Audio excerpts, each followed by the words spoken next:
You are listening to Killer.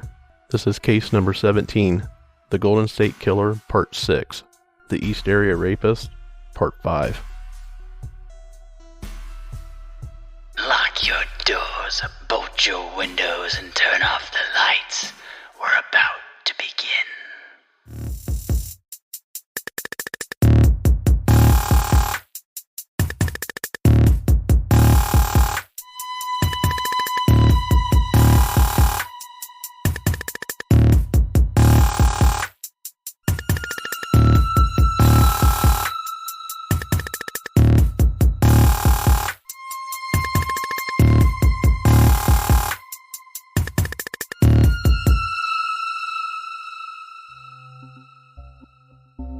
January 20th, 1977. 11 attacks. Police deputies join rapist hunt. City police and sheriff's detectives met today to coordinate their search for the so-called East Side Rapist, believed responsible for attacks on 11 Sacramento women in the past year. Officers from the two departments went through stacks of reports on the assaults and said they would work closely together in the investigation. The latest attack occurred early yesterday in the Glenbrook area of the city. The others were in the residential areas in the county adjacent to Glenbrook. The latest victim was a pregnant 25-year-old housewife who was attacked at about 4 a.m. by a man who broke a window to gain entrance to her home. Her husband was not home at the time. The rapist, armed with a pistol and wearing a mask, tied the woman before raping her. The attack was similar to others by a man authorities call the East Side Rapist. Following the latest attack, the rapist escaped in the victim's car. The auto was found about 12 hours later, 1 mile away in a residential neighborhood. The rapist is described as a white, 5'11", 185 pounds, wearing dark clothing, a ski mask, and leather gloves. According to authorities, the East Area Rapist has attacked his victims between the hours of 11 p.m. and 6:45 a.m. There have been no men in the houses at the time, although sometimes there have been children, indicating the houses have been watched. In most cases, the man entered the houses through unlocked windows. He wears a mask and blindfolds his victims, making it difficult to get a good description of him. And sometimes he has been armed. Some rape prevention tactics are to have secure locks on your doors and windows and use them. Make sure your windows are well covered to prevent someone outside from seeing you are alone. Install burglar alarms.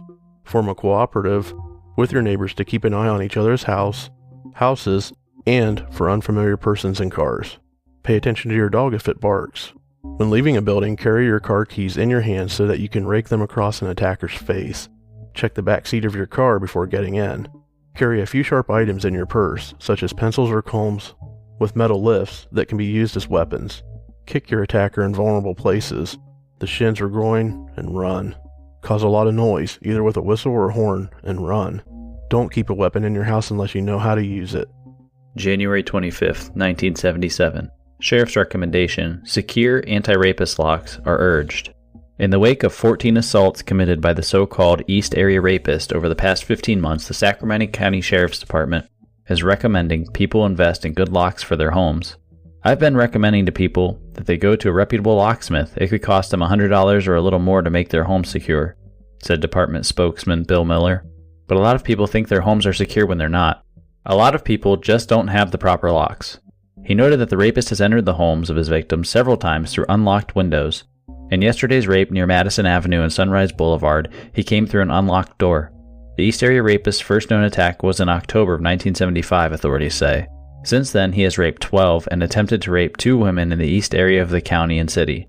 The women have ranged in age from 16 to the late 30s, according to Miller. He said the Sheriff's Department has 6 detectives who have been working on the case full-time for several months. And after last week's rape of a Glenbrook woman within city limits, the city police put 3 detectives on the case. The 2 departments have coordinated their efforts.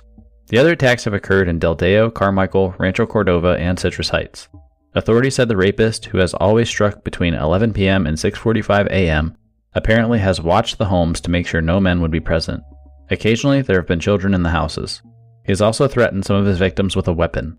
In yesterday's attack, he told his victim he had an ice pick, and, as in many other instances, wore gloves and tied up his victim. He also often wears a ski mask and blindfolds the women, making it difficult to get a good description of him, and, in some cases, the attacker has raped his victims several times. The man is described as being between 5 foot 8 inches and 6 feet tall, 25 to 35 years of age, clean-shaven, with dark, neatly cut hair, and a medium build. February 1st, 1977. East Area Rapist claims 15th victim. No ID. The East Area Rapist assaulted his 15th victim in as many months early Monday morning in Orangevale, just 2 miles east of his last attack exactly 1 week ago.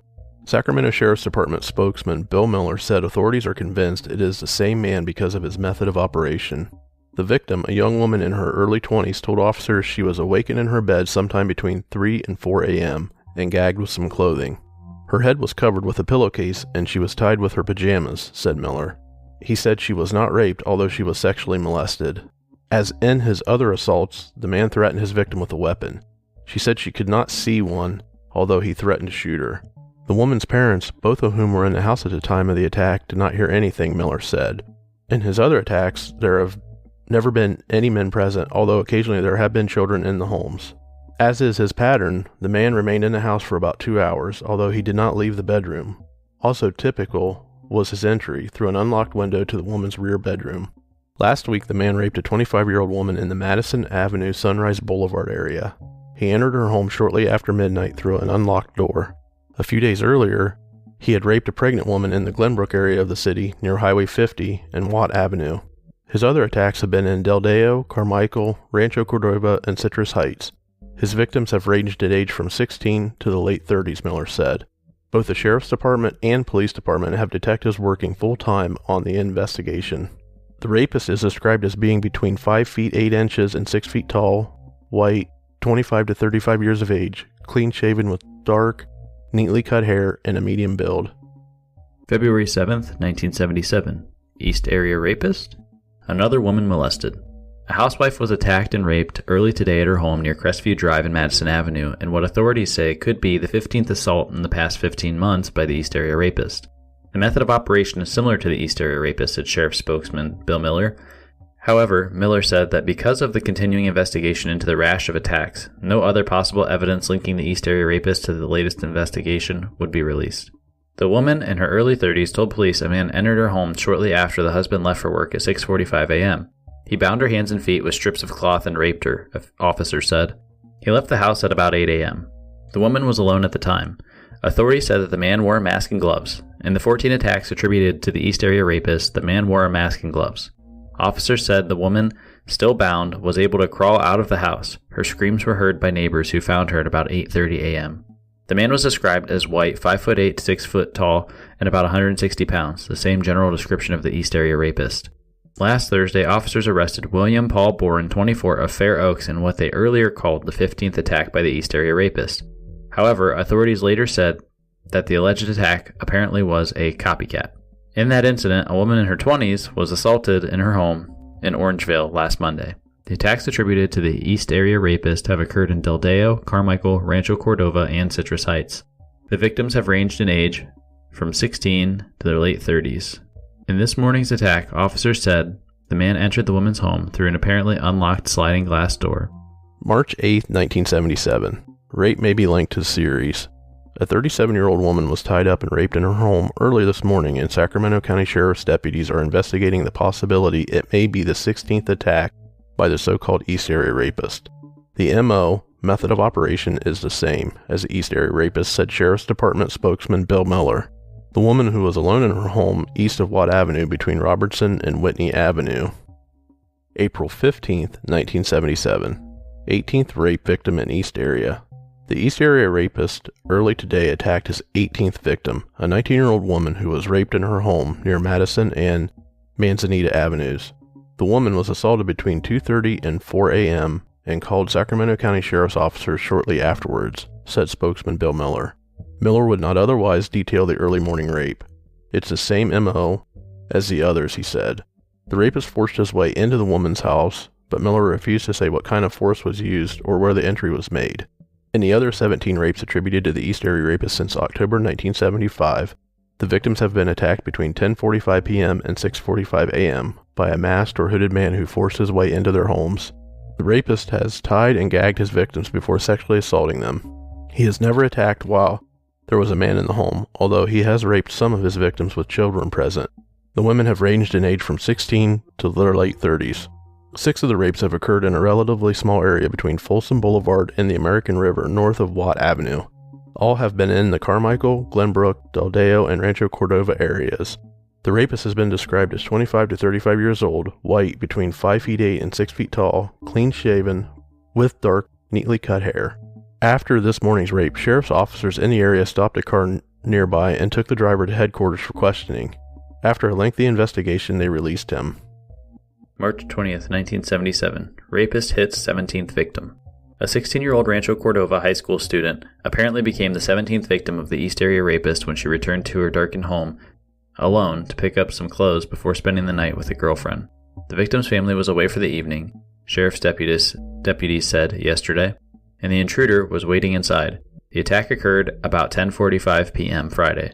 He was either waiting for the girl or was there to burglarize the house, said Bill Miller, a sheriff's department spokesman.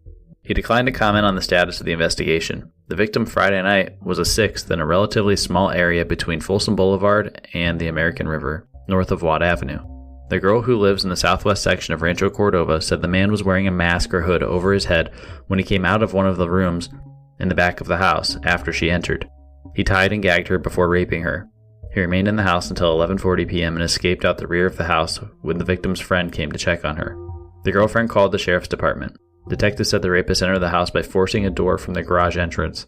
They said he took several items from the house, but they would not disclose what they were. May 3rd, 1977. Rapist claims 19th victim after tying woman, mate.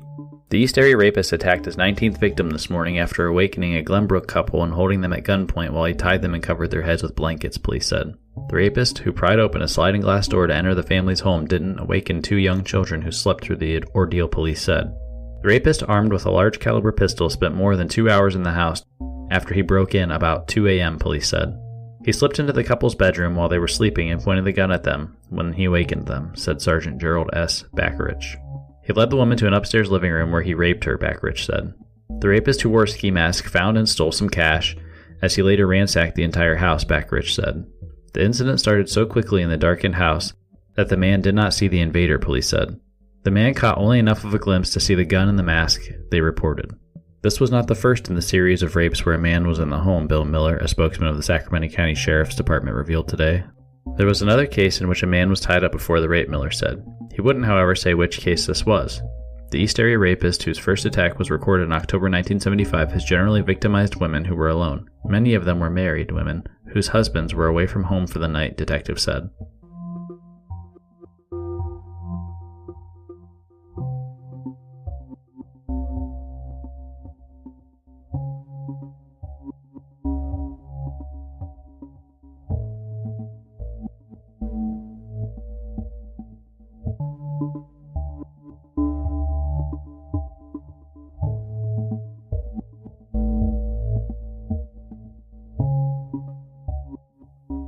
In June of 1977, officers were starting to get wind of the ear ahead of his attacks. In one instance, a man living on Cedarhurst Way could not locate his work schedule. While he looked everywhere for the paper, he found his handgun in the nightstand. The only problem is that the gun was unloaded. Another interesting thing investigators found was tennis shoe prints, similar to that of the ear, were discovered behind the man's home. There was an issue here in that the path where the prints were found was a path that students routinely used going back and forth to school. 2 days after the report of the unloaded gun, Detective Shelby came across a report for an illegal entry. He thought it might be the work of the ear and decided to investigate it. Nothing was reported missing from the home, but the residents felt that someone had been in their home. Some of their items were disturbed. For the first time, detectives were able to get an upfront and close view of how the ear prowled before striking a victim. The home where the illegal entry occurred was on Templeton Drive in Carmichael, which is a short street parallel to Madison Avenue. Shelby also noticed a shoe print carrying the same herringbone pattern on a wall just below a small window on the outside of the home. Investigators moved across the street on Cedarhurst Way. This was the opposite end of the street where the man reported his unloaded gun.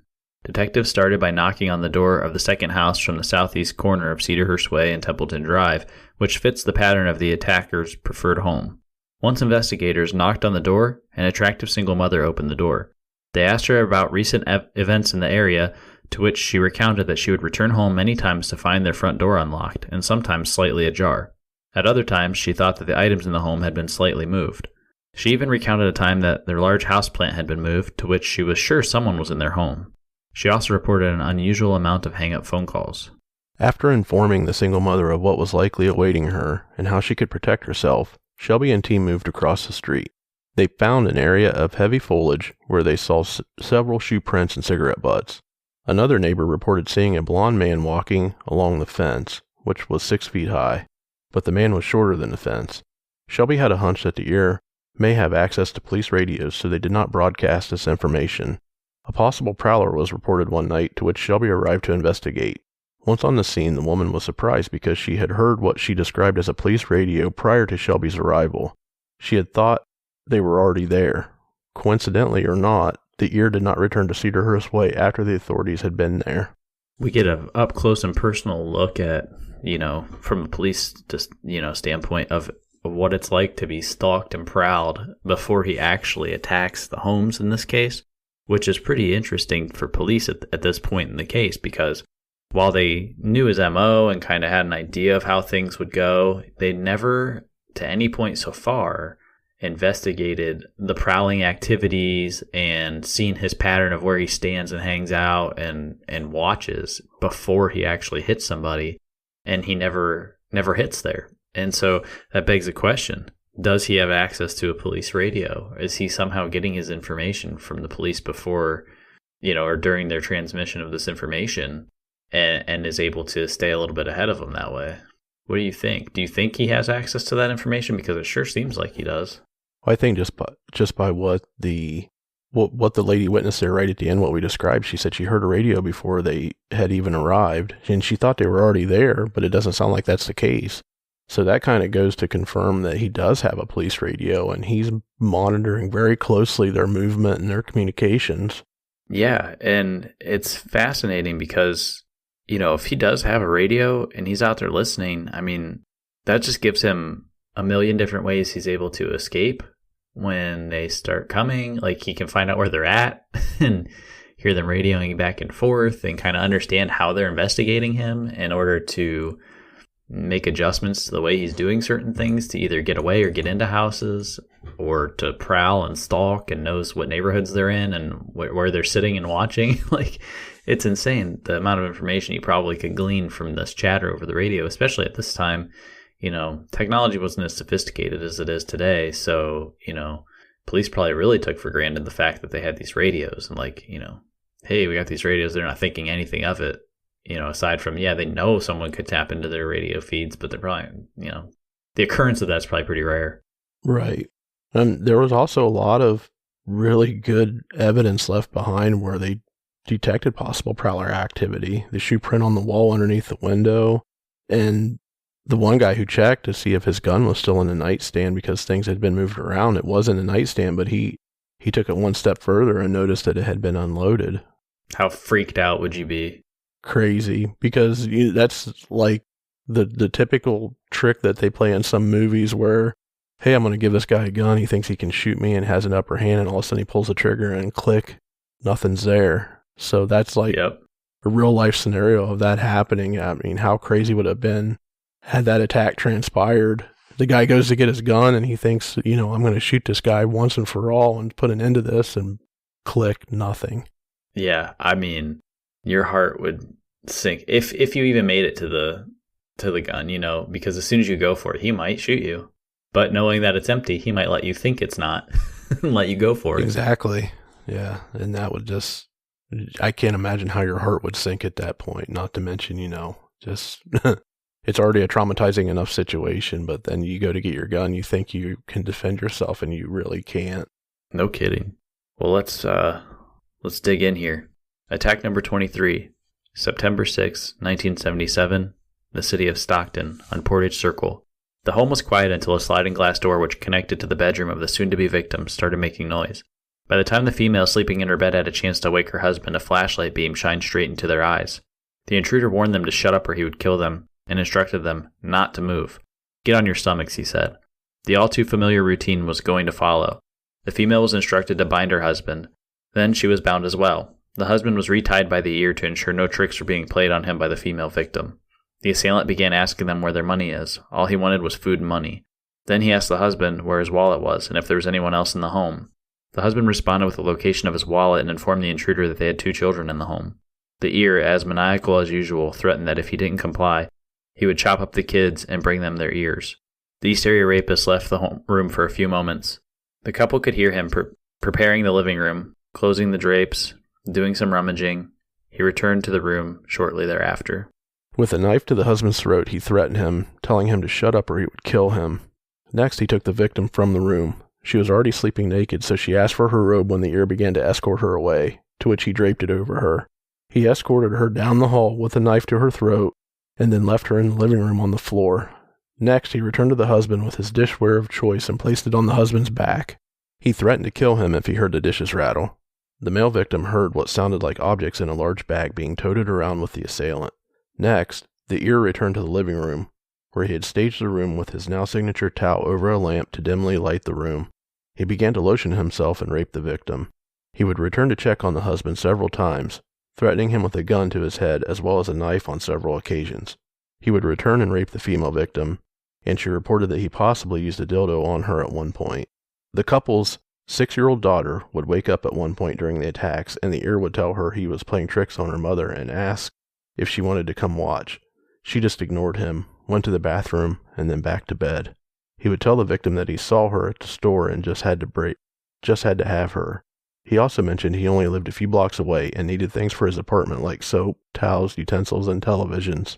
The Stockton police arrived at the scene around 4 a.m., to which they discovered that the husband and wife had been bound with the husband's shoelaces. Pry marks were found on the screen door to the sliding door on the patio. The screen door had been locked, but the glass door had not been. They found a bottle of Fuller brush lotion in the bathroom sink and a Pepsi can in the backyard.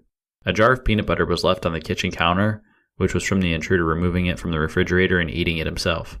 The victim had seen the ear's carry bag, which he carried and appeared to look like a doctor's bag. The neighbors reported the usual prowler activity, strange cars, dogs barking, hang-up phone calls, shoe imprints matching that of the ear, which was now identified as a size 9.5 Converse All-Star. The police found a knife at the foot of the bed that the husband could not identify, and they also found another knife nearby that was the husband's. The female had a pair of pantyhose in a drawer that had a finger hole punched into the crotch. Many items were stolen as well: 5 silver dollars, wedding and engagement rings, tie pin, cufflinks, and a man's onyx ring. The 6-year-old daughter was placed under hypnosis and described the assailant as wearing a purple t-shirt, brown ski mask, black mittens, no pants, a belt with a sword on the right side, and a gun holster on the left. The sword was most likely a machete. She also said that she saw a watch on his right wrist, and he had a tattoo of a bull, possibly of the Schlitz bull. He was also reported to have had a bad smell, not BO, but a bad odor. So we have a new description of him, and in this case, they do describe another bad odor, but this time they say it's not BO, it's just something that just smells bad. I don't know what that would be. I don't know. What do you think about, the new description, putting the child under hypnosis? The fact that she even sees the guy doesn't even flinch, just heads back to bed. Yeah, especially with what he's wearing, the crazy outfit with the mask and no pants. I mean, especially the no pants. It's like, I would think a child would be a little bit more shocked to see something like that. Yeah, and then when she describes him as carrying a sword, I mean, I know she went under hypnosis for the description piece of it, so maybe she was just so out of it she didn't really realize what was going on. But I mean, I don't know. I just can't imagine waking up and just seeing some strange dude in my house with a ski mask, no pants, his quote unquote sword and a gun, and then just walking back to bed, no big deal. Yeah, no kidding. And I mean, to a child, a big knife could, be assumed to be a sword. You know what I mean? A larger hunting knife could look like a sword. So, I mean, it's just her perception of what she saw at the time. Oh, for sure. I mean, she's only 6 years old. So. Right. And then to the bad smell, I don't know. Does the guy wasn't BO? Is he not wiping properly, or does he have really bad breath, or what's the story there? I don't know. I have some theories, but I want to save it till later. It ties into something else that we'll find out a lot later in the story. So I have a theory as to what it is, but I don't want to give it away for those of you who don't know the case that well and don't know kind of how this sort of wraps up later on. And I will dig into that later. But the other thing that we didn't really mention yet was this was his first attack since May, and it's now, I believe, September. So he took that little bit of a break, and, no one really knows why. There was a theory that he, may have been injured, or he had too much heat on him from the police. And so he was scouting some new areas that were a little bit less patrolled and those kinds of things. And it kind of goes back to the radio discussion we had. So if we know that if we think he had access to a police scanner or whatever and was able to listen to the chatter of the police, then he knew probably a lot about how they were staking him out and where they were staking him out. And he probably didn't feel that comfortable that he could get away with it anymore. And he seems to be fairly intelligent, at least intelligent enough to know when not to do things and when to do them, because obviously he's attacked 23 times at this point and still hasn't been caught. Yeah, right. And there is potential there for the injury because, during our last episode, I don't know if it was the last one or the one before that, but we talked about the hospital visit that was suspicious, right? Where he had fallen and got hurt. So maybe he decided to lay low until he was feeling better and felt like he was at, 100%, could perform attack, and not be physically limited in case he did run across an altercation where, he had to be ready, physically ready, if something did happen out of the ordinary that he wasn't ready for. Yeah, exactly. Yeah, that was our last episode, and it was at the very end where he hops the fence and they believe that he may have injured himself and had the suspicious encounter at the hospital. So yeah, there's a lot going on here as to why he may or may not have struck. Possibly he had, gotten a new job or was taken away from his home, home base area for a period of time to go do something. There's a lot of theories as to why. So no one knows for sure, but, it's just interesting. He did have that brief lull in, from May to September. Let's continue on with attack number 24. October 1st, 1977, Sacramento, Tuolumne Drive. Shut up. Don't make a move or I'll kill you. I want your dope. I know you have some, and I'll look and find it. The intruder stood there in the doorway for some time. The assailant shined a light in the face of a couple that were asleep. It was around 1:30 a.m. He was wearing a dark snow hat, a nylon stocking, which was tight-fitting, a flashlight in his left hand, and a revolver in his right hand. An interesting encounter was about to occur. Sitting next to the boyfriend, leaning against a corner of the wall, was a rifle. The suspect shined his light over to the rifle, then back to the boyfriend. He shined his light back to the boyfriend as if to challenge him. Some reports state that the ear said to the boyfriend, "Go for it." The boyfriend decided not to go for it. The intruder instructed the pair to roll over and get on their stomachs. Then he tossed shoelaces to the end of the bed. He instructed the female to bind the male, and then bound the female himself. He moved back to the male and bound him tighter. The 17-year-old female that had been at her boyfriend's house that night, as she had had a medical procedure done 2 days before and was not feeling well. The female victim was blindfolded and then moved to another room. He returned to the bedroom to place a tray and a salt shaker on the boyfriend's back. The intruder left and returned to check on the boyfriend a total of 8 times. The assailant raped her twice and threatened the couple several times by putting a knife or gun to their head and stating he would kill them. When investigators arrived, they found out that the couple had been arguing a lot that night. At one point, the female was driven back to her apartment, but later returned to the home. Another interesting piece that was uncovered was that the shotgun that was leaning against the wall had been unloaded and the bullets had been neatly lined up under the bed. The boyfriend reported hearing a doorbell at one point. The intruder was gone for a while but came back. The female reported the same thing, but that she had also heard other sounds. She also reported that when he was in the kitchen, she heard her car horn beep twice. After a few minutes it beeped again, then the doorbell rang 5 times. Then someone knocked on the window. She also said that she could hear muffled voices, and that one sounded like a woman, but she couldn't recognize them. The boyfriend worked his bindings loose, got to a pocket knife in his pants, and freed himself. He pulled a revolver out from between the mattresses, and then went looking for the suspect.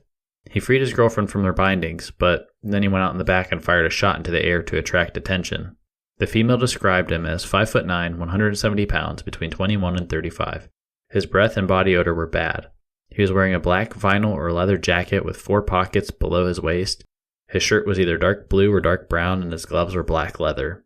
So we have another case of the old unloaded weapon trick here. And he was basically daring the male victim to go for it. And that, again, setting up that movie-like scenario that you were talking about earlier. But what I want to ask you is, do you think that he really, really, really wants to kill somebody? And he's just trying to give someone an excuse? Because to this point, no one's really given him a good excuse. I mean, some of the women have fought back a little bit with him, no one's really challenged him yet. Right. Maybe he's wanting that challenge. It certainly sounds like it. I mean, it's not much of a challenge, though, if he's unloaded the gun and the guy grabs it and he gets to shoot him. But what I found interesting was he didn't know that there was a revolver between the mattress and it, tucked away in the bed. But it's not like that boyfriend could have reached in there and pulled it out quick enough to not be shot himself. So it was kind of a moot point, but he did have it after the fact. Yeah, and that, you bring up an interesting point. There was another gun. He may have known about it and just didn't think it was an issue for him. I mean, I don't know. I feel like if he did know about it, he probably would have unloaded it just to be safe. Right. You never know what's going to happen.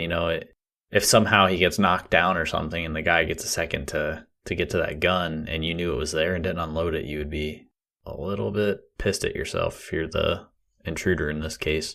But yeah, I found that fascinating as well. And the other interesting thing here is that they do attack a duplex. Not they, but, him. And I guess they is a interesting Freudian slip there, because during the attack, the victims reported hearing additional voices and things and car horns beeping and what sounded like a woman. And, there's a lot to unpack with that, but there's not much to really say because, it's just the hearsay of the two victims here. And the only thing that I can think of to even rationalize it is, first of all, I don't know about the outside noises, but I do know that the way that this guy's voice has been reported, some people think it's high pitched and sounds like a woman. And I don't know if he was mumbling to himself and talking to himself like he does, and how he's confused other victims that there might be multiple people. And in this case, he was just talking to himself in a high pitched voice or something. Like, there's reports that, I don't know if they report it yet at this point, but I do know that it gets reported that people think he might be schizophrenic. And so I think he starts playing to that because obviously he follows his case in the media. And so I don't know if he's like just trying to act a certain way to, throw a red herring out there and throw people off the trail a little bit. What do you think about that? That was my thought. It's been reported several times that he has a higher pitched voice. So what if he's just, throwing his voice a little bit higher even to really throw somebody off? I think a lot of the stuff that this guy does is on purpose. Maybe he is schizophrenic, but maybe he has enough awareness of the situation to, throw as many things out there as he can to possibly confuse the victim ahead of time. He could have been mumbling in a lower voice, threw his, voice a little bit higher, run around to the side of the house, the car's unlocked, maybe the door's already open, reach in, the series of events he could have fabricated a lot of that stuff to, make somebody think there's more than one person getting ready to attack them. Maybe they didn't even think it was attack. Maybe they thought it was noise from the neighbor's house, who knows? But I think it goes back to him fabricating a lot of this to try to throw them off as much as possible. Yeah, and he also lives in the guy in this attack and the female, they also live in a duplex. And so, who knows? Was there another voice that was maybe somebody else who was in the other residence next door? I mean, I'm sure the investigators probably tried to figure that out, right? And try and determine what was going on. And typically when you're in a duplex, and I don't know for a fact in this case, but duplexes are usually near other duplexes or condos, and so I don't know, maybe there was just other noise that happened to be out in the area near where they were at the time. Granted, it's a strange hour in the morning, but, it's highly likely that, you could have had other people out there doing things. So. Sure. Yeah. It's very possible, I guess. Yeah. Maybe we'll learn more about that as it, with it being a duplex, it makes it that much more complex of a scene for the ear to go and do this attack. Because duplexes are just essentially two apartments stacked one next to the other. So you run making a ton of noise. You run the risk of the neighbor next door, like, what the hell? This is a weird hour, like you said, and making them suspicious if they're home. Yeah, exactly. And based on the hour of the day, they probably were home. It's just a matter of was it actually somebody next door that was out there, making a bunch of racket for whatever reason, or who knows? It's interesting that the car horn beeps a few times, though. Like, I don't know what that's about. But that one I have a hard time explaining. The victim says that she heard her car horn beep 5 times. Now, that's strange. So, I can't imagine this guy would have an accomplice, but you never know. Stranger things have happened, Yeah, absolutely. Attack number 25, October 21st, 1977, Sacramento, Gold Run Avenue. I have a .357 Magnum, and if you don't do as I say, I'm going to blow your fucking head off. Those were the first words heard by the married couple lying in their bed asleep. The intruder tossed shoelaces over to the bed. Tie him up. If you don't tie him up right, I'm going to blow your fucking head off. Put his hands behind his back, and be sure you tie him tight. The usual procedure followed. The male was bound tighter, and the female was bound as well. The assailant went to the kitchen and returned with rattling dishes in his hands. He placed them on the husband's back. The ear then took the female to the living room again. The victim was aware of the ear and realized exactly what was going on. The attack continued as usual. The ear returned to the husband on several occasions and threatened the husband by placing a knife or gun to his head. At one point, he threatened to cut the fingers off of the husband. The woman was raped twice. After the second instance, he said to her, "My buddy's in the car waiting. Tell the pigs I'll be back on New Year's Eve," stuttering on his words in the process. Then he went into the kitchen as usual. However, he was sobbing rather than eating. It's not totally clear to me, but it appears that he walked away after both the first and second rapes and began crying. He did manage to compose himself, at least enough to partake in some food from their kitchen. He was also not reported to force her to hold his penis or refer to it in any way, which he usually did. Another interesting thing that he did to this victim is treat her gently, as reported in the previous attack. The investigation after the attack revealed that the victim described his penis as fairly large around, with a very small head. She was certain he was circumcised. To this point, authorities believe he was not circumcised. They found that the ear had entered the home by prying open the garage door. 2 weeks before, the 13-year-old daughter that lived in the home reported, upon coming home from school one afternoon, she noticed the garage door was ajar. She told her mom, but it was dismissed as being from another family member. Phone calls were persistent right up to the attack in this case as well. He was described as white, male, 5'10", in his 20s, fit with no belly. He spoke through a forced whisper through clenched teeth. He also did not cut the phones. So the big takeaway here is the sobbing and crying act he's putting on here. So again, I talked about his potentially schizophrenic behavior in the last attack. And so here we have it again. And it seems like he's really playing into it in this case. I don't believe he was really crying at all. I think he's playing it up, and he's starting his new thing, like his last thing for a while. And I think he still carries this through a little bit. I'm not sure if he even did in this attack or not, but I'm pretty sure he does after this. Is he talks about his van and taking food to his van and all that stuff, and talking about how he camps on the American River.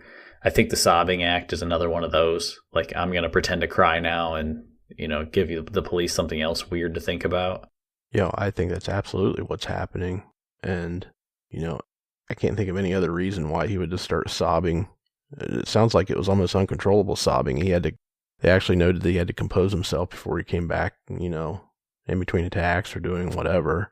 I don't know. Maybe he was crying because they didn't have shit in their fridge. I don't know, but to me it sounds like he was putting on an act for sure. Yeah, absolutely. And I just, I don't know. Some of these little things he does, I start to wonder if when he's doing them, sometimes I wonder if these are copycat cases that got accredited to him somehow. But then, being so many years removed, I assume that the police and the investigations that they've done with a lot of the information that they don't put in these reports or withhold from the public is probably confirming that it is him at this point.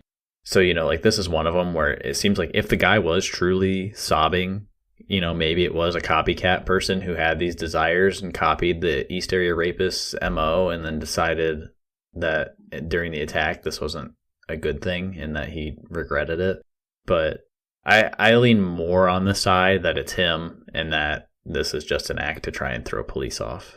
Well, you bring up an interesting point there about being copycats, because unfortunately throughout all of these attacks we've had quite a few descriptions of the man's junk. And I had a hard time not chuckling reading that last one, to be completely honest. But, we said in last episode, the lady gave a very good description of his male parts, and I made a joke kind of in passing of he's packing a roll of quarters, but this time the lady says it's big around with a tiny head. So that's a little bit different description. What I'm trying to get to, and in all seriousness, is it a copycat? Is it somebody that tried to copy his MO as much as possible and, has a breakdown mid-attack, loses their composure. I mean, it's possible, I guess, is what I'm trying to throw out there. It is. And the other thing that you have to think about with all the victims is it's all about perspective. And some women report him as being like average size, like normal. So, depending on who they've been with and how much experience they have, in the sexual field, they may have encountered people with smaller penises. And then the East Area Rapist comes along and his seems either normal, average, or better. So you just don't know, And, they're coming from a point of perspective. And we don't know what their perspective is, what their past history is. I don't know if investigators delved that far into it, especially at this point in time. It's an embarrassing thing. These women are embarrassed as hell after this happens to them, Who wants to talk about this stuff? And especially back then, it was even worse. Women did not want to admit that this was going on. It was a sign of weakness. They felt bad. They felt like it was their fault. They blamed themselves, all these different things, right? And so, who knows what perspective these women are coming from, right? And, that's what I always wonder, when you get a description like this, even a description of the attacker, they're all like a little bit different. Some women have said he was 5'7", some say he was 6 foot. Like that's a pretty big difference, So it's just one of those things. Who knows? It's very strange. Yeah, that's a great point. I can't imagine being the victim of an attack like this and having to try to think back on the attack and give a very detailed description of what happened and a detailed description of the attacker himself. I can't imagine, what that would be like. And like you said, it's perspective. It could be past history, people that they've encountered before and, throughout relationships that they've had in the past and trying to compare this attacker to some of them. Not that it's a good comparison, but, just from a physical attribute perspective, to describe the guy, right? I don't. Yeah.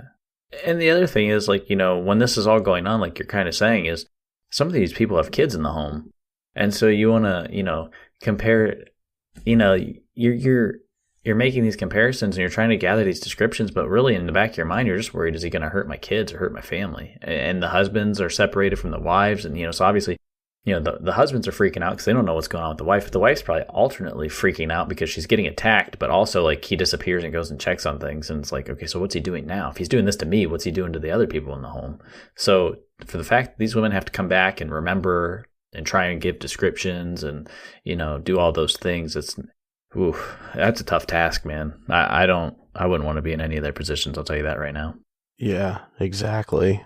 It's just something I can't get my head around and even think that how is that even possible?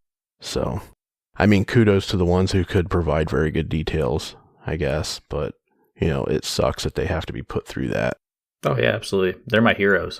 These women are so brave, and all the stuff they've dealt with and the confrontations they've had to deal with and everything that they've had to do. And then to be able to give descriptions of this guy, to pay attention enough to catch certain glimpses of him, to give enough information for composites that get out there. That's amazing. And, I commend them for that because quite honestly, I couldn't imagine. I have no frame of reference for that, and how you would feel in that situation. I can only imagine it wouldn't be good and that I would do a piss poor job at the description because I'd be so red with anger and fear, and just wouldn't even know what was going on. So, not enough is said about that. Yeah, that's 100% for sure. Attack number 26, October 29th, 1977, in the city of Sacramento on Woodson Avenue. A young car salesman and his wife had just recently moved into a newly constructed home, one of the only ones on the street that had been completely finished. The young car salesman had been in the hospital 2 weeks prior to October 29th. While he was in the hospital, his wife frequently visited him while also moving their things into their new home. It was about 1:45 a.m. on October 29th when the young salesman felt a tapping on his foot. He opened his eyes to find a man holding a gun and a flashlight. The voices and light awoke his wife. He told the man, "Don't move or I'll blow your fucking brains out. I know you've got a gun in here, and if you move, I'll blow your fucking brains out." The gun was in the nightstand next to the husband. However, it was later located under the bed and unloaded. He tossed shoelaces onto the bed and told the female to tie up her husband. The wife only tied one wrist, either on purpose or by mistake, to which the intruder called her a bitch. "I'll blow your brains out if you try something like this again." Then he gave her more bindings to tie him. The ear returned to the room after a few moments. He had been rummaging around the house for a while and came back and accused a female of trying to unbind her husband. He cut her ankle bindings and forced her from the room. He put a gun to her back and marched her down the hall. He threatened to kill her if she tried anything. In the living room, there was already strips of towel on the floor. He ordered her to lie down on her stomach and then blindfolded her and bound her feet. He told the wife all he wanted was some money and some food for his van. The wife offered to cut him a check, to which he responded, "Shut your fucking mouth." He left the room and then returned again, straddling the woman, placing his penis in her hands. He told her to play with it and do it good. When she tried to alert him that she had no feeling in her hands, he told her to shut up or he would cut her ear off. He moved her and instructed her to suck it. Then he raped her. He also tried to sodomize her, to which she began screaming. He repeatedly switched between raping and sodomizing the woman as she screamed out in agony. He was getting off on the fear. He was back in the kitchen again, and the victim could hear him sobbing. "I'm sorry, Mommy. Mommy, please help me. I don't want to do this." He was sobbing, and the victim felt it was genuine. "Mommy, I don't want to do this. Someone please help me." The male victim could hear the assailant in the other room saying "Mommy." It sounded like he was genuinely hyperventilating. A new phone service had been recently installed in the residence, and there was one hang-up call. In order for someone to have that number, it would have been quite interesting for them to get it so fast, if it was in fact the ear. There had been indications of prowlers in the neighborhood, and on 2 occasions, the couple arrived home to find the garage door open. The intruder was described as 5'8" to 5'10". His legs were very white with light-colored hair. His clothes were corduroy pants with burgundy socks. His jacket was nylon, and his tennis shoes were badly worn and dirty. The victim also felt his gun holster when she made contact with him. It was on his right side. The scent dog tracked him to a home on 4400 Whitney. The scent stopped right where a dump truck usually parked overnight. The male that lived there was questioned and eliminated. A witness also claimed to have seen a man pop up from the dump truck with a bicycle in his hands around 6:30 a.m. and head east on Whitney, mask and all. Investigators also processed the victim's upper body for fingerprints but did not find anything. Witnesses also reported seeing strange vehicles. A 1963 or 64 Ford Falcon in the neighborhood over the last few weeks was one of them. There had been several attacks since the ear had left around dawn, which was attack number 13. Again, you have the that game he's playing with the guns where he's going in and unloading them in advance and then daring you to go get it. To me, that screams that he wants to escalate this to murder. He just isn't quite ready yet. But he's looking for a reason. Give me a reason. Go get your gun. Then I'll shoot you. You know, that kind of thing. I don't know. What do you think? Yeah, I think you're absolutely right. He does go back to the ruse of the van again, though. I just want some money and some food to take back to my van. He circles back to that. Yeah, and that's, he keeps that one for a while, and I found it fascinating that he brought that back up because it hadn't been reported in the last couple of attacks. Not to say it didn't happen, it's just nothing I came across that said that he was saying those things again. It's really interesting, and that's why we give the details of this case in such graphic detail, is because there's a lot of things that are persistent, throughout, and I think it's important because, again, we've talked about this before, that, while some could find that disrespectful, and I guess it is to some degree, but at the same time, truly understanding the nature of these attacks, I think, is really important, and understanding the psychology of these, this maniac, I think, is important, and I think a lot of this case is lost when you don't go into detail because you're holding back. And I felt like a lot of the reporting on this case, a couple years ago when I first came across it, was erring on the side of caution and not getting into the extreme details in most instances. And I found that I think that's why this case never really blew up as much as it should have. There's a lot of people that didn't know about this. And I was one of them. I mean, I had been loosely following true crime for quite some time, and I'd never heard this case until Case File did a series on it, which was fantastic, by the way. But that was the first time I'd ever even really heard of it. Yeah. So, yeah, to some people who loosely follow true crime, like I did up at that point, and this wasn't one of them. You knew Ted Bundy, you knew Son of Sam, you knew Ed Gein, you knew all those, famous cases. But this one, I mean, the amount where attack 26. 100 ransackings. Now, the ransackings they weren't quite sure about until later, but all those things being connected, and nobody really, it wasn't that popular. People knew about it, but it had been kind of long forgotten, and I think this is kind of why. Yeah, and going back to what you said about trying to give as much graphic detail as we possibly can for each of these attacks, to me it almost feels like a puzzle. You're putting something together here, even though a lot of the details we cover, there's the MO is almost the same for every one of these. The victims' descriptions are always, within a certain range. They're always fairly close to one another, with a few slight discrepancies. And then you come back to this stuff. We've been talking about this possible schizophrenic side for quite a while now. It's been a couple episodes ago since we've talked about him talking to himself and breaking down and saying, "Mommy, I'm sorry for doing this," and this and that, or whatever, when he has a breakdown. But this attack in particular, I think, is the first one where the victim said it sounded genuine. It sounded like there was for real hyperventilating there. And maybe, to me, what I translated that to was it sounded like he was getting off on the fear of the victim. She was actually screaming when he was attacking her. And is that schizophrenic side and, that breakdown side triggered by that huge adrenaline rush that he gets when he gets that gratification from an attack? Is that what triggers it? Because, if you're in a situation where you're pissed off at somebody or somebody just angers you to the point of no return, your adrenaline can make you say and do things you wouldn't normally do, right? Some people physically attack others, some people attack verbally, but that adrenaline can really trigger stuff. And I wonder if that isn't the case here. Attack 27, November 10th, 1977, Sacramento, La Riviera Drive. Dee Wardlow woke up to a banging noise. The patio sliding door was closing, and suddenly a flashlight beam illuminated her eyes. "All I want is your money," she heard. The intruder ordered her to lie down on her stomach, and he proceeded to bind her. Dee complained that her hands were bound too tightly. The intruder responded by saying, "Do you want me to cut off your fingers?" Next, he asked her, "Who else is in the home? If you lie to me, I'll slit your throat." She said the only other person in the home was her daughter. He left the room to go tie up the daughter. The intruder entered 13-year-old Margaret Wardlow's room. He shook her awake. She responded by telling the man to leave her alone. She was still in between consciousness and sleep. "This isn't a joke," he hissed at her. "Get on your stomach and put your hands behind your back." She forcefully refused, telling him no. The ear did not like the challenge from the young girl. He told her, "Do what I say or I'm going to stick you with this knife. I'll slit your throat and watch you bleed to death."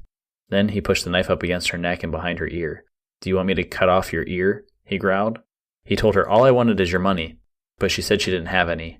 He tied up her hands and feet and then went to the bathroom. Margaret was able to work her ankle bindings loose, but the intruder returned before she could get up.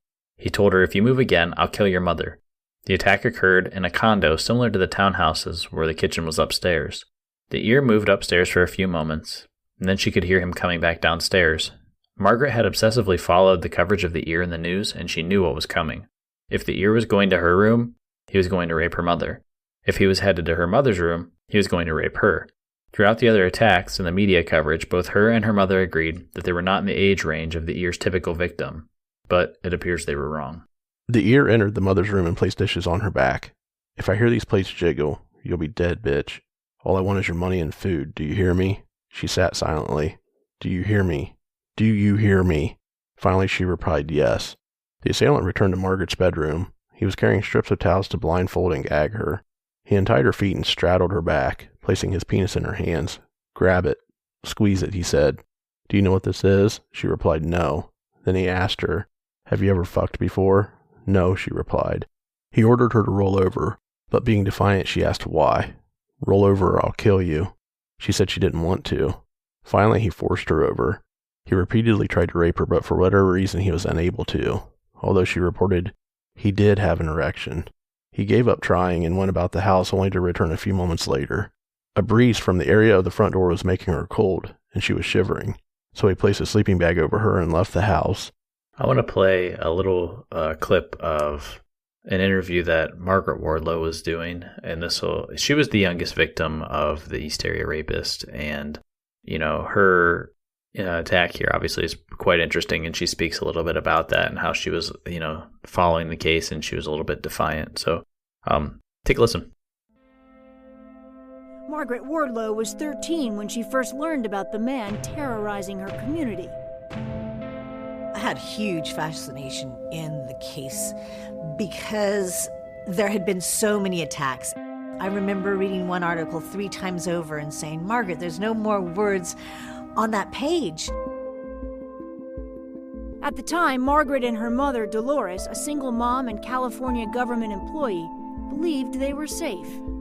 My mom had this saying, she'd always say, "I'm too old and you're too young." My mom was 55 at the time, of course I was 13. So we really thought we were off the radar. Until the night of November 10th, 1977. I was awoken with a flashlight in my face. I couldn't make out the individual that was holding it, but he told me to turn over, lie on my stomach. He was going to tie me up. Once he had tightened up those ligatures, I knew at that very moment, this is most likely the East Area Rapist. He blindfolded me, he gagged me. At a certain point, he started coming with the dishes. And I knew exactly what was going to happen. If he came into my room, he was going to rape my mother. If he went into my mother's room, he was going to rape me. And I heard him go into my mom's room. And I just mentally prepared myself. So that was Margaret giving a little bit of a, intro to what had happened to her there. And, she was the youngest victim of the East Area Rapist, but he wasn't, able to actually complete his rape of her. And her defiance, I think, paid off in this case and, scared him away. Yeah, I think that's the case as well. Their defiance paid off and scared him away, but it sounds like they were a little bit complacent, thinking that their age ranges didn't match. It's good that she was educated to the fact, of what his typical MO was, but unfortunately in this case, maybe they weren't on quite as heightened awareness as they should have been, for what was going on in the area. Yeah, no kidding. Not much else to say besides, good for her. I mean, she was defiant, and apparently I don't know if she was also, being how young she was, if that kind of also was a non-starter for him, or if she had complied, if he would have been able to complete what was going on. But, that's amazing. A 13-year-old having the courage to stand up to this maniac. Absolutely. Attack number 28, December 2nd, 1977, in the city of Sacramento on Revelstock Drive. Around 11 p.m., a complaint clerk at the sheriff's department answered the phone, as usual. "I'll commit another rape tonight," the caller said. And that was all that was heard. And the caller hung up, and the call was not recorded. In the early morning hours, a woman awoke to a flashlight in her face and the words, "Hush, or I'm going to gag you." There were several threats made to the woman, including the threat to kill her little boy asleep in the room. However, that boy was really a little girl with short hair. The woman's husband, an advisor to the National Guard at the Sacramento Army Depot, was away and not expected back until later the next morning. The woman noticed that he had shoelaces in his hand and that she did not see a gun or a knife. He ordered her down the hallway, and when they reached the living room, she was told to get on her knees. The assailant tied her hands behind her back and ordered her to lie down. Then he pulled her underwear off, stood over her for a moment, but said nothing. He proceeded to tie her ankles together as she cried. The ear warned her to be quiet or he would gag her. The woman said that she would not be able to tell her daughter to go back to bed if he gagged her. It was around 11:45 p.m. when the events began to unfold, and as things were going down inside the home, outside there was a group of kids making a lot of noise. The victim believes this was making him a bit nervous. He would repeatedly open the drapes and peer out the window to see what the noise was about. At one point, the ear said, "You think you're smarter, but I'm smarter than you are." No one really knows what that meant or who it was directed towards, but he was very angry when he said it. The victim reported hearing a vehicle, which she assumed was a van, start up and drive away. She worked her way over to the phone, knocked it off the cradle, and phoned her neighbor for help. When police arrived, they found the only door that was not locked was the sliding glass door to the patio. She was very adamant that it had been locked. However, the spare key was usually under the mat, and it had been gone for a few weeks. She assumed her son had misplaced it. The victim also received hang-up phone calls for 3 weeks prior to the attack, which also occurred after 2 p.m. The victim also reported that in October she had left the home for a while and had left a door unlocked. When she returned, the door was locked. She also noticed a jar of pickles was moved to a different shelf in her refrigerator. She also discovered a photo of her was missing. Again, several neighbors reported strange vehicles in the neighborhood prior to the attacks, one of which was a white station wagon with black wall tires. Another person reported seeing a strange male with light brown hair, about 25 to 35 years old. 2 females sharing a house nearby on Key Street reportedly received a phone call where the caller said, "You are next," 3 times, then hung up. A missed opportunity. A man that reportedly fit the description of the ear was known to frequent a 7-Eleven store at 10785 Coloma Road in Rancho Cordova. Police felt the tip might be credible enough that they should investigate it. The suspect would typically wear a shiny black jacket with an image of Vietnam embroidered on the back, which was common for the time. He would visit the store around 2 a.m. and go browse the pornographic magazines. Sergeant Daly, Carol Daly's husband, ordered 2 of his men to drop what they were doing just before midnight and head to the 7-Eleven dressed in plain clothes and stay out of sight. The officers didn't do as instructed, and only one of the officers threw a plain shirt over his police uniform, while still wearing his police officer's pants, a giant stripe down the leg and all. Also, they did not stay hidden and out of sight. Several times over, they would approach the counter. The other officer remained in an unmarked car most of the night. The clock struck 2 a.m. at the 7-Eleven store and the phone rang. A caller on the other end said, "Let me talk to the cops in the back." The clerk responded, "There are no officers in the back." "Don't give me that shit," the caller said. The clerk then told the officer he had a call. When the officer took the phone and said, "Hello, who is this?" there was a chuckle on the other end of the phone, and then the line went silent. No one ever saw the man wearing the Vietnam jacket ever again. Not long after that, Sergeant Daly, who would patrol in his free time, noticed a car moving very slowly around Dulceto Drive in Chardonnay. The sergeant was fairly certain that the ear lived in Rancho Cordova, so he felt his extra time patrolling was worthwhile.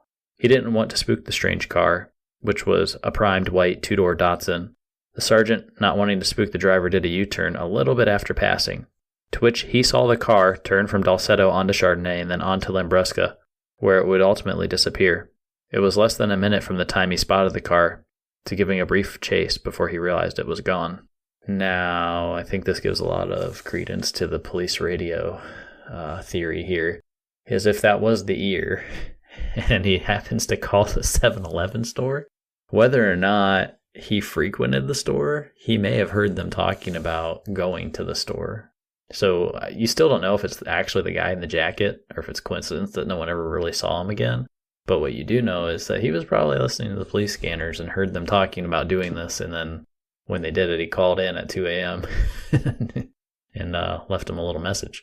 Why do you think that they would talk about a plan like this over police radio and a scanner? And why wouldn't it be behind closed doors and like laid out basically with radio silence? That sounds kind of dumb to me.